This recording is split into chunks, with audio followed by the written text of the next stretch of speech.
அனைவருக்கும் எஸ்பி ஸ்லோகாஸின் இனிய வணக்கம். தேவி நாராயணியத்தில் தசகம் 30 1 முதல் 5 வரையிலான ஸ்லோகங்களையும் அதன் அர்த்தங்களையும் இந்த பதிவில் நாம் பார்க்கலாம். ஸ்ரீ குருப்யோ நமஹ. சமாதிமக்னே கிரிஷே விரிஞ்சாத் தபப்பிரசன்னாத் கில தாரகாக்யஹ தைத்யோவரம் பிராப்ய விஜித்ய தேவான் சபாந்தவஸ்வர்க சுகான்ய புங்க்த. சதியை பிரிந்த சிவன் ஆழ்ந்த தியானத்தில் இருந்தார். அவருக்கு உலகத்தின் சிந்தனையே இல்லை. இந்த நேரத்தில் தாரகன் என்னும் ஒரு கொடிய அசுரன் பிரம்மாவை குறித்து தவம் செய்து வரத்தை பெற்று ஸ்வர்கலோகத்தையும் ஆக்கிரமித்து தேவர்களை அங்கிருந்து ஓடச் செய்தான். அசுர பந்துக்களுடன் ஸ்வர்கலோகம் வந்து அங்கேயே சுகமாக வாழத் தொடங்கினான். வரைச பர்கௌரச புத்திர மாத்திர வத்யத்வமாப்தோஸ்ய ச பத்ன்ய பாவாத் சர்வாதிபத்யம் ஸ்வபலம் ச மோகான் மத்தோ பிருஷம் சாஸ்வதமேவ மேனி. சிவனது புத்திரனால் மட்டுமே தனக்கு மரணம் ஏற்பட வேண்டும் என்று தாரகாசுரன் பிரம்மனிடம் வரம் பெற்றான். சதியை பிரிந்து துக்கத்தில் இருக்கும் சிவன் வேறு கல்யாணம் செய்து கொள்ள மாட்டார். அதனால் சிவனுக்கு புத்திரன் பிறக்க மாட்டான். தன்னை கொல்ல யாராலும் முடியாது என்ற அசைக்க முடியாத நம்பிக்கையுடன் தன் சுகபோகமும் ஸ்வர்கலோகவாசமும் சாஸ்வதம் என்று நினைத்தான். நஷ்டா கிலா ஸ்ரீ ஹரயே சுராஸ்தே நிவேதயாமா சுரசேஷ துக்கம் சச்சாக தேவா அனயேன நூனம் உபேக்ஷதேனோ ஜனனி கிருபார்த்ராம்.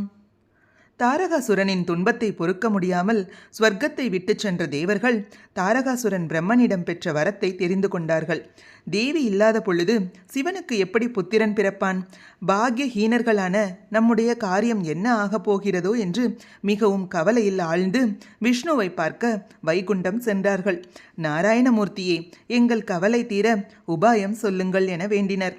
விஷ்ணு சொன்னார், தேவர்களே, கவலையை விடுங்கள். கேட்டதை தரும் கற்பக விருட்சம் போல் இந்த உலகத்தை ஆளும் மணித்வீபவாசியான தேவி இருக்க கவலை ஏன்? ஆனால் தேவியின் கருணை கிடைக்க நாம் என்ன செய்ய வேண்டுமோ அதை செய்யவில்லை. அதனால் அந்த தேவி இப்பொழுது நம்மை பாராதவள் போல் இருக்கிறாள். தேவிக்கு கருணை உண்டு, ஆனால் நாம் தான் அதற்கு உகந்தவர்களாக இல்லை.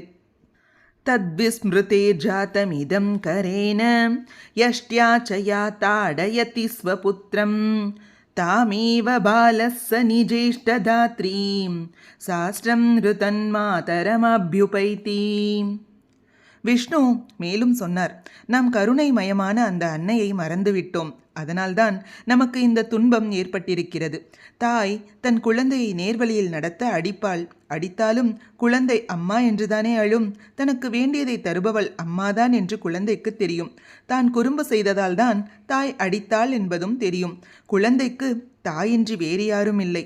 அதுபோல் நாம் எல்லோரும் குழந்தைகள். அந்த தேவியே நமக்கு தாய். மாதா ஹின சக்திரிமாம் பிரசன்னாம் குர்யாம பக்த்யா தபசா ச சீக்ரம் சர்வாபதஸ்ஸைவ ஹரிஷ்யதீதி ஸ்ருத்வா மராஸ்த்வாம் நுனுவுர் மகேஷி. விஷ்ணு தொடர்ந்து சொன்னார், நாம் பக்தியுடன் தவம் செய்து அன்னையை சந்தோஷப்படுத்த வேண்டும். அம்பாள் நமது கஷ்டத்தை எல்லாம் நீக்குவாள் என்றாள். அம்பாளின் கருணையை அனுபவத்தில் அவர்கள் உணர்ந்தவர்கள். அதனால் விஷ்ணு சொன்னதே சரி என்று நினைத்தார்கள். வேதாந்த வாக்கியங்களால் தேவியை துதித்தார்கள். இதுவே இதன் பொருளாகும். இது போன்ற ஸ்லோகங்களுக்கும் ஆன்மீக விஷயங்களுக்கும் மறக்காம நம்ம சேனலை சப்ஸ்கிரைப் பண்ணிக்கோங்க. நல்லதே நடக்கட்டும், நன்மையே பிறக்கட்டும். நன்றி, வணக்கம்.